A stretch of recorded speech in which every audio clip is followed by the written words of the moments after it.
Salve, salve galera! E aí, beleza? Voltamos ao nosso canal Nação Geográfica. Seja bem-vindo, seja bem-vinda. 2025 com muitas novidades para vocês. Então acompanhe a gente ao longo desse ano, porque nós temos inúmeras coisas boas só para você. E nós já vamos começar com uma novidade. Então, galera, é o seguinte, está rolando o concurso da Guarda Civil Municipal de Niterói. Então, se você tem acima de 18 anos, fez a sua inscrição no concurso, com certeza se deparou com os conhecimentos específicos da cidade de Niterói. E aí, nesse primeiro momento, nesse ano, nós começamos o nosso canal Nação Geográfica trazendo um pouquinho sobre esses conhecimentos específicos para vocês. Então acompanhe esse material gratuito 0800 sobre os conhecimentos específicos de Niterói. Serão 6 videoaulas, começando por esse que nós estamos começando agora. Sejam bem-vindos, vamos lá e roda a vinheta. 10, 9, 8, 7, 6, 5, 4, 3, 2, 1. Vamos começar falando sobre a história de Niterói. Nós vamos focar nos séculos 16, 17 e 18 nesse primeiro momento. Como assim, professor? Seguinte, não tem como a gente começar a falar da história de Niterói sem contextualizar. E aí surge uma figura muito importante para a cidade de Niterói. Se você já foi na cidade, já esteve na Estação das Barcas, tem lá uma estátua de um índio, o cacique indígena Araribóia. Araribóia é considerado o fundador de Niterói. Então, como que Araribóia atingiu esse status? Para isso, a gente tem que olhar o contexto histórico do que estava acontecendo. Vamos voltar lá no ano de 1555. Nesse ano, os franceses mandaram para a colônia aqui na América, no caso a colônia pertencente a Portugal, embarcações para poder conquistar novas terras por conta das crises políticas e econômicas que vinham acontecendo na França. E aí eles chegaram até a Baía de Guanabara, adentraram e chegaram ao Rio de Janeiro.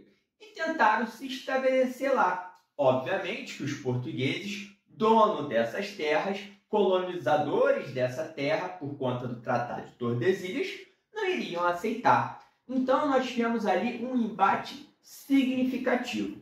Os franceses, que fundaram a chamada França Antártica, e os portugueses, detentores daquelas terras. Então, a Baía de Guanabara, o Rio de Janeiro, se tornou um território em disputa. Teve disputa na onde é a atual Ilha do Governador, teve disputas em várias partes da até então, não conhecida assim, cidade do Rio de Janeiro. Beleza? Então, galera, como que surge essa figura de Araribóia e como que entra Niterói nesse contexto? Basicamente, simplificando à luz da história, a gente teve o quê? Uma disputa entre dois países, França e Portugal. E também entre dois aldeamentos indígenas. Como assim? Os franceses conseguiram o apoio dos tamoios, enquanto os portugueses contaram com a ajuda e a liderança de Araribóia com a sua tribo Temi-Minor. Então ficou um embate, uma espécie de fla-flu. Já aconteceu naquela época entre franceses e portugueses, entre tamoios e Temi-Minós. Seguinte, em 1560 foi a figura do governador-geral Mendes Sá que conseguiu expulsar os franceses e acabar com esse conflito. E por que Portugal lutou tanto para conquistar essas terras? Pura e simplesmente porque a Baía de Guanabara, já nessa época, já exercia um papel geopolítico estratégico significativo por conta das circulações, das navegações dos portugueses indo em direção ao Oceano Índico, passando pelo Oceano Atlântico. Então a Baía de Guanabara era um importante ponto de apoio. Só que ficou uma dívida, digamos assim, de gratidão ao Araribóia, que conseguiu, por meio da sua luta, derrotar os tamoios e, consequentemente, os franceses. Logo, ele conseguiu, em 1573, por meio das negociações com Estácio de Sá, sobrinho de Mendes Sá, as terras da chamada Banda da Além, que ficava do outro lado do Rio de Janeiro. Daí você teve o quê? A formação da Vila de São Lourenço. Resumindo a história, Araribóia ganhou aquelas terras. Araribóia se tornou também, ganhou o nome cristão, Martim Afonso de Souza, e oficialmente fundou aquelas terras do outro lado da Baía de Guanabara. Logo, a gente tem o quê? A fundação de Niterói, essa cidade que vai cair o concurso e que com certeza você vai ser aprovado. Galerinha, até aí tudo bem? Tudo tranquilo? E aí a gente avança. Como eu falei com vocês lá no início do vídeo, esse foi o contexto do século XVI. Araribóia morre em 1589 e aí a gente entra nos dois séculos seguintes, o século XVII e o século XVIII. O que aconteceu nesses dois séculos?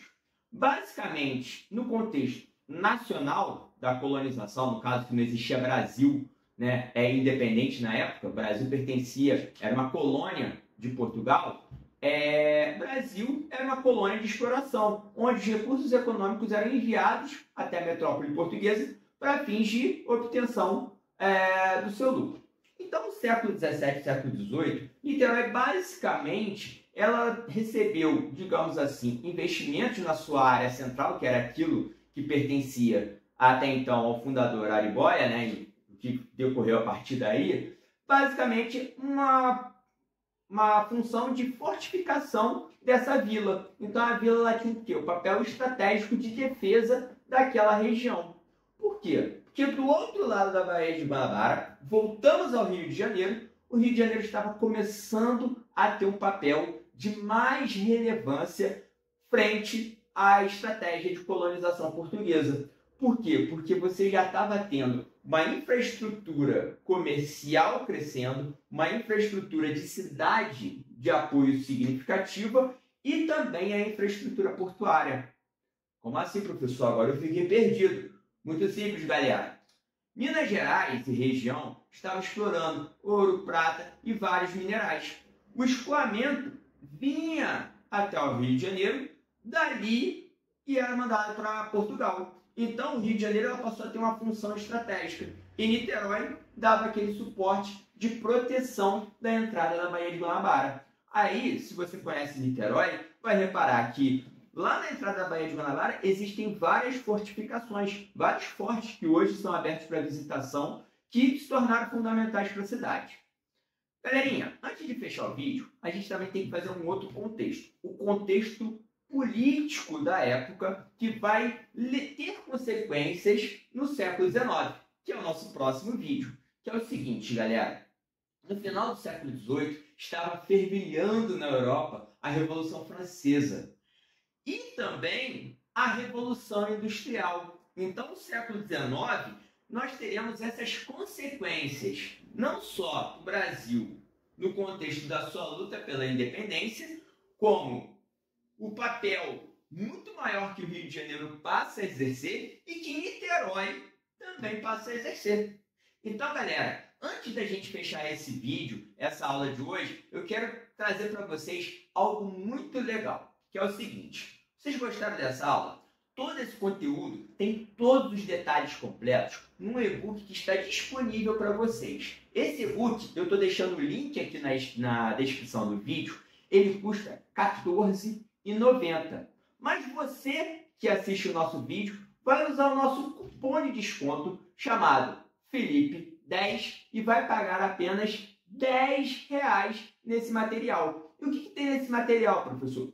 Conhecimentos específicos de Niterói. Não só o que a gente viu nessa primeira videoaula, como também as outras 5 aulas, vão estar com todo o conteúdo condensado, com detalhes, analisado, com o perfil das questões dessa banca organizadora. Então, um material que foi preparado com bastante carinho, com bastante responsabilidade, atualizado para ajudar você a conquistar uma das 209 vagas do concurso público da Guarda Civil Municipal. Beleza, galera? Fechamos então o nosso vídeo. Agradeço demais a presença de vocês. Não deixe de se inscrever no nosso canal, compartilhar, deixar o seu comentário, enfim. Estude, se aprofunda, porque é muito importante. E não deixe de dar aquela moral pra gente comprando o nosso material lá na plataforma. Beleza? Aquele abraço e até a próxima. Valeu!